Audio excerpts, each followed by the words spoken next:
Hello everyone. Welcome to another part of Sick Fix, aka Tough Ones, Tsunderes and usual caretakers getting sick, part 3. Let's carry on. As always, special thanks to my lovely patrons and all of you who still watch my videos.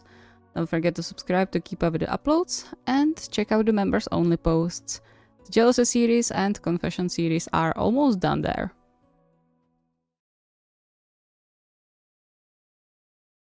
It had been a solid while since Noya had spent so much time at home, but he couldn't bring himself to leave for more than a few hours. He hadn't even opened the app he always searched for flight deals since he came home 3 weeks ago, which was probably the longest time in, ever. At the very least since high school. No matter how many times Asahi told him he could fly abroad again, reassured him that he was fine and that their relationship was stable again, he didn't want to leave. He couldn't.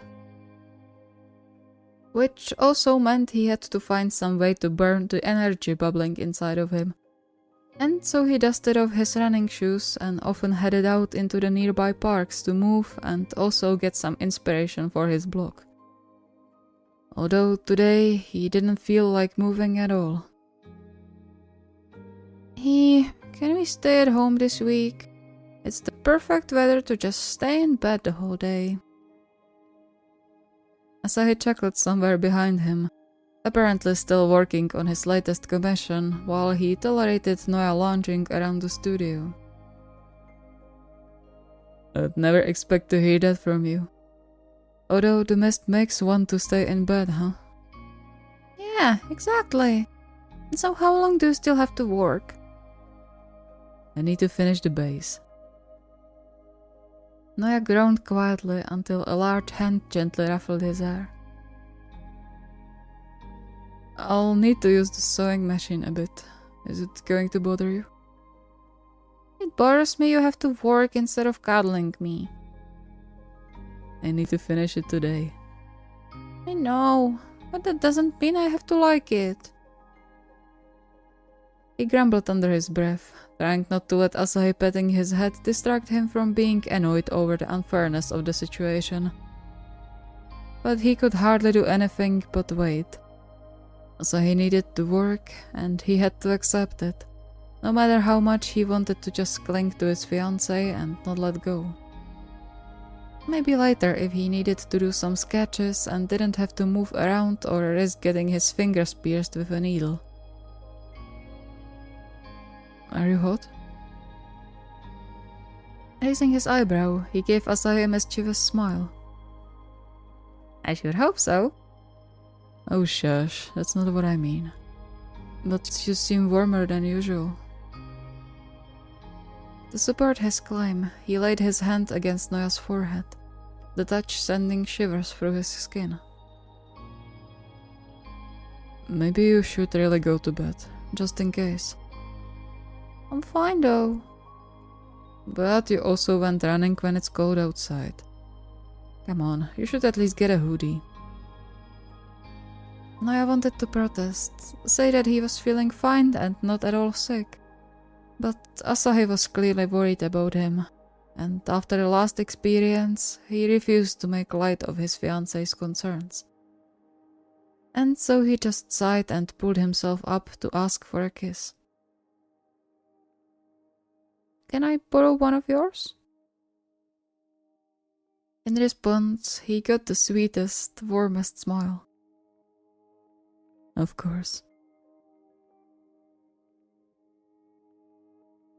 It hurt to admit it, but the longer he sat in the living room waiting for Asahi to finish his work, the more he realized that Asahi wasn't as wrong in his assessment as he would wish. It started innocent at first. A sneeze there, a little itch in his throat here, and before he knew it, he used up half the box of tissues and had to wrap a blanket around his shoulders to hopefully soothe the cold shivering shaking with his body. This is so unfair. I hadn't gotten sick a single time I was traveling, and once I get home I get this? Come on, universe. Gotta keep he away for a while. He can't be sick for the presentation. That thought urged him to scramble to his feet and waddle all the way to the very far corner of their living room. Bedroom would be preferred, of course, but Asahi needed to sleep too, meaning he couldn't trace his germs there. Better than some of the hostels I slept in. At least there's a couch and blankets. You? What are you doing there? He flinched a little and then attempted a lively smile. Just putting myself away. I guess you were right about the runs. So cold. He huddled deeper into the blanket and hoodie in a vain attempt to keep away the cold seeping into his bones. He didn't even realize Asahi came close until the large hand laid against his head again, gentle and reassuring. Come lie down, I'll make you tea and something to eat. Thank you, but don't come near me. You have that presentation on Friday. You need to stay healthy. That doesn't mean I'll leave you on your own when you are sick. Noya wanted to protest, maybe crawl further into his little corner of viruses, but then obediently put on the mask Asahi handed him and slowly wobbled back on the couch, sighing in relief when he fell into the throw pillows. Better than the floor, isn't it? He just nodded, both in agreement and in thanks as he took over the steaming mug with tea, the strong scent of herbs making his eyes water. Much. Thank you. Anything in particular you would like to eat? I'll order something. I know a pretty good place. Best rice and stew ever. With a gentle smile on his lips, Asahi brushed hair from his forehead to make space for a kiss before squeezing his shoulder. Alright, but try to rest, okay? I'll try to finish as soon as possible. No worries, I'll be here. In all meanings of the promise. He huddled back into the blanket as soon as he put in the delivery order, sniffling and listening to the soft purring of Asahi's old sewing machine to keep himself awake for a bit longer.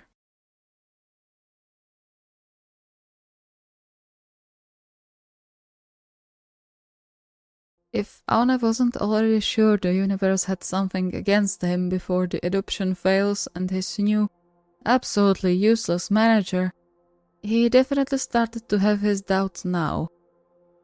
He wasn't sick, not that much to not be able to function anyway, but the pain pounding in his head was atrocious, and he definitely could do without the scratchy throat as well. How he got sick in the first place, he wasn't sure, but he had a sneaking suspicion it was the result of their last job and the cold shower he got when one of his colleagues accidentally burst the water pipe when moving soil. Although the origin wasn't as important in the end. The bigger issue was to make sure to hide his symptoms from Kenji, since his fiancée would definitely switch into caring mode. He didn't want that. It's going to be difficult to pretend the whole day though. He's not blind. Is something going on? Definitely not blind. He turned to Kenji, who was now watching him across the room with confusion and concern in his eyes, and shook his head, immediately regretting the motion. All's good. Are you sure? You've been frowning since we got up. Was he really? Probably because of the headache.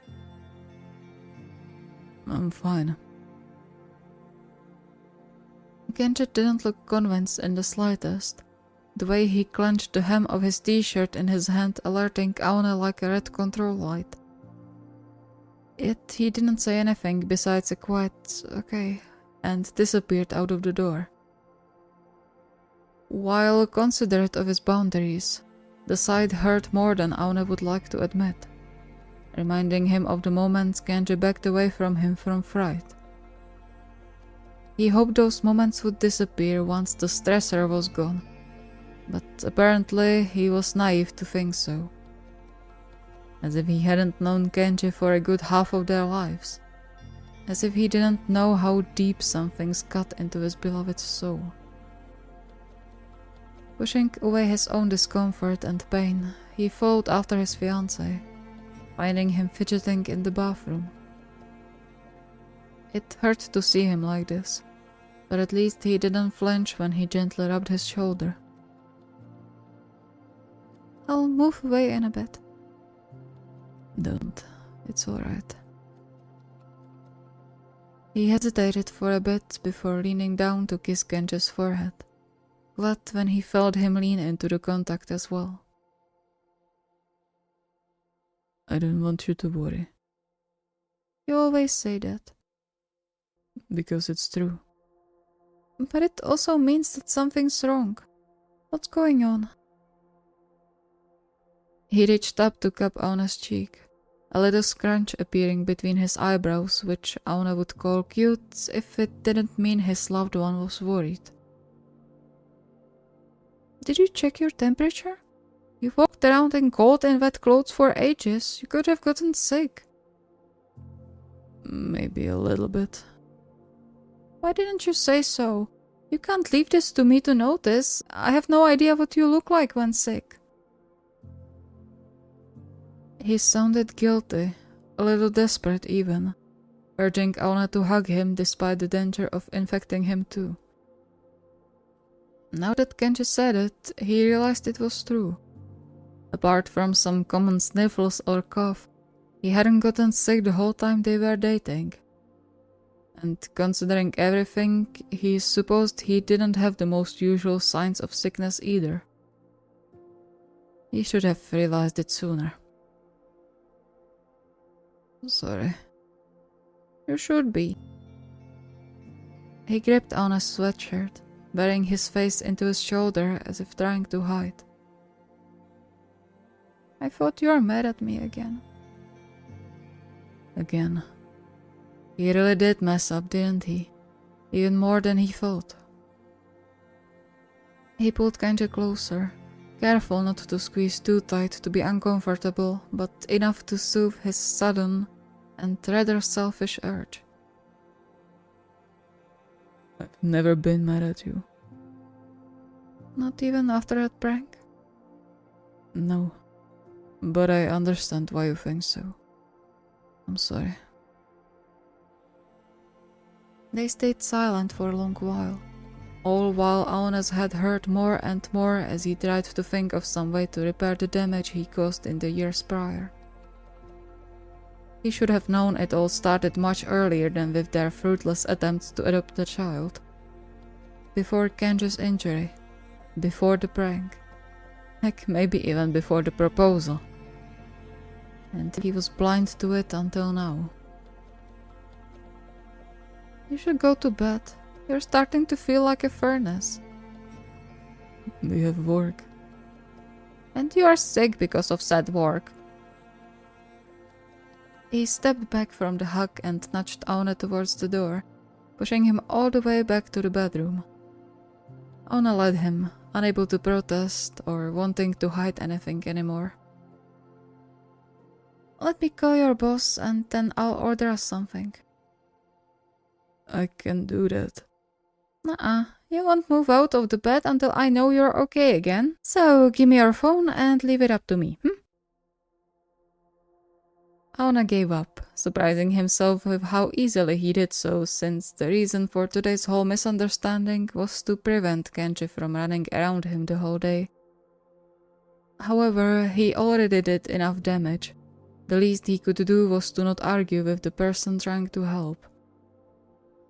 And so he let Kenji handle the call to his boss to excuse him from work, another call to request a home office for himself for a few days, and the last one to a nearby takeout place that served the best ramen around. Before he even laid down comfortably, Kenji was by his side again, bringing a few spare pillows and blankets, in case he needed them later according to his own words. Although more than pillows, he would give anything to cuddle Kenji again. Preferably kept him in bed for the rest of the day. Unfortunately, that wasn't possible with the plans he had to work on, but he could always dream. Maybe during his lunch break. Do you need some medicine? I don't think that fever is bad enough for pills right now, but if anything else hurts... Can you get me painkillers? My head hurts. Oh, yeah, of course. I think we still have those I took. He rushed away, returning a mere minute later with a glass and a few pills on his palm. Anything else? Just you. Kenji blushed, but after a second of hesitation, he sat down on the bed, allowing Aone to hug his waist. That was enough for now.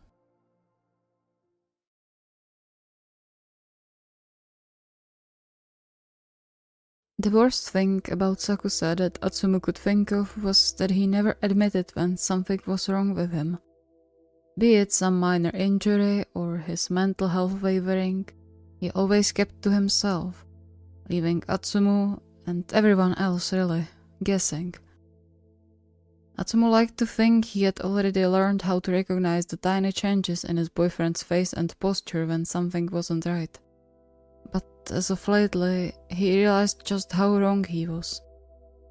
Or maybe that Sakusa learned to hold back even more in that short amount of time, which honestly was even more worrying.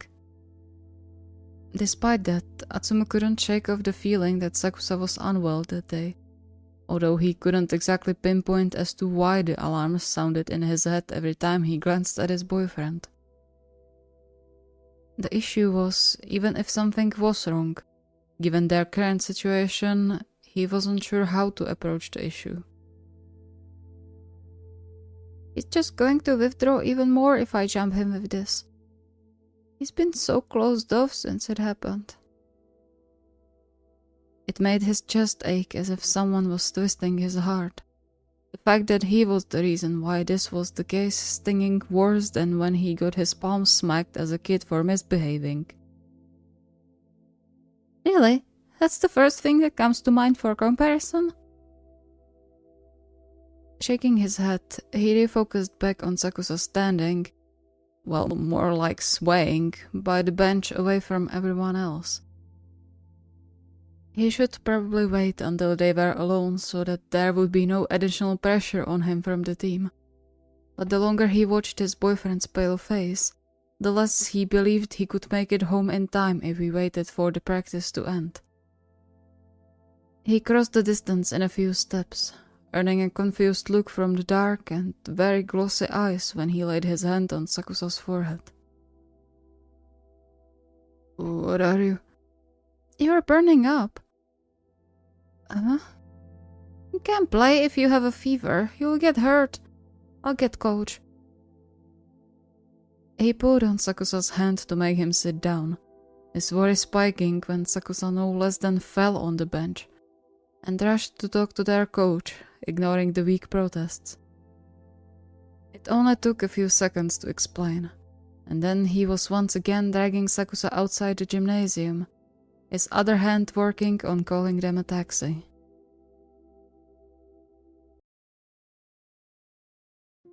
It was a muscle memory at this point to drag his boyfriend to bed while said boyfriend just stumbled behind him, mumbling that he was fine when he clearly wasn't. He wished it wasn't like that. Wished Sakusa would take care of himself better after contracting a disease. But that's just how Sakusa was. You're such a dumbass, you know that? Why didn't you stay home when you are sick? Huh? You want to faint along the way? He moved quickly to prepare a proper nest for Sakusa to lay in, and perhaps partially also so he wouldn't have to think about the fact that if they weren't sleeping separately, he could have stopped Sakusa from leaving the flat altogether. He could have saved him a lot of suffering, but because of his own stupidity, he was left to collect the pieces. In more way than one. Much to his surprise, Sakusa stopped protesting after a while and obediently laid down, letting Atsumu cover him in blankets, and even accepted the cold cloth on his way too hot forehead without a peep. In any other case, Atsumu would be ecstatic about that since it made work much easier, but now even the silence felt unnatural, concerning. How do you feel? Is it getting worse? He laid his hand against Sakusa's cheek, feeling the heat seeping from his skin. How did you even walk all the way to gym like this? It wasn't so bad. Yeah, right, as if I would believe that. You just pushed through, like always. You're an awful patient, you know that? Sakusa's face turned even more dejected. If because of the sickness or because of his scolding, Atsumu wasn't sure. Maybe both. He sighed, softening his voice. It's fine. We'll make sure you are up and running in no time, okay? He subconsciously caressed Sakusa's cheeks, startling a little when the dark eyes glossed over. You'll stay? Of course I'll stay. You didn't think I'll just leave you here alone, did you? Judging by his expression, that was exactly what he presumed, the realization hurting deep within Atsumu's chest. I'll bring you some medicine, okay? And something to drink. You have to be parched. A shaky hand wrapped weakly around his wrist before he could get up, though, a startled jolt running through his body upon seeing the tears slowly rolling down Sakusa's cheek. I'll just get you water. You have to drink something. Please, don't leave. Mommy. His heart shattered hearing his beloved person sound so desperate, the fright loosened by his fever stabbing worse than any weapon could. He leaned down, against his better judgment, leaning their foreheads together while gently combing through the thick black curls. I'll be right back, I promise, and then I won't go anywhere.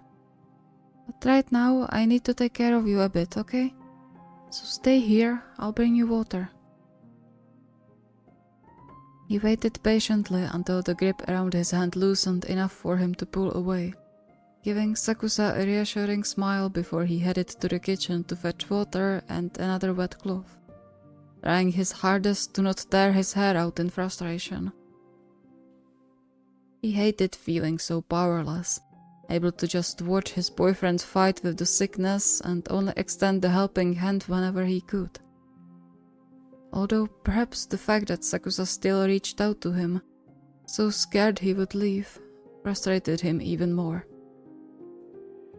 See what you did? And all that because of cleaning. Cleaning! Of all them things!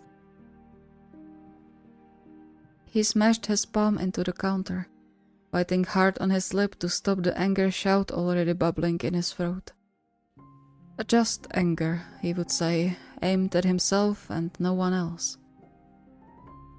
In the end, he did start to take their peace for granted despite their past. Unlike Osamu and Suna, their differences needed constant work, and he forgot about it. However, there were more important things to do now than kick himself in the ass. Maybe it's a sign. It just didn't have to be that bad. With the memory of his boyfriend's glossy eyes and burning skin on his mind, he quickly poured a glass of warm water and washed another cloth in cold, stopping by their medicine cabinet for some painkillers and antipyretics in case the fever raced too much.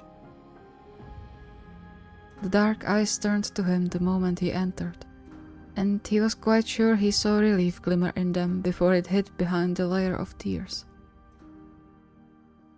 Here, take a sip. Slowly, okay?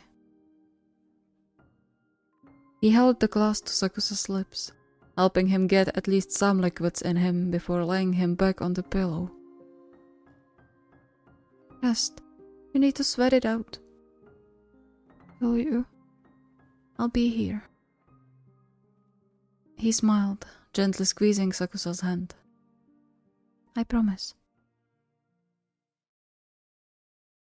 Thank you so much for watching. I hope you enjoyed. So I will repeat myself again, but I am having a blast with Sick Fix.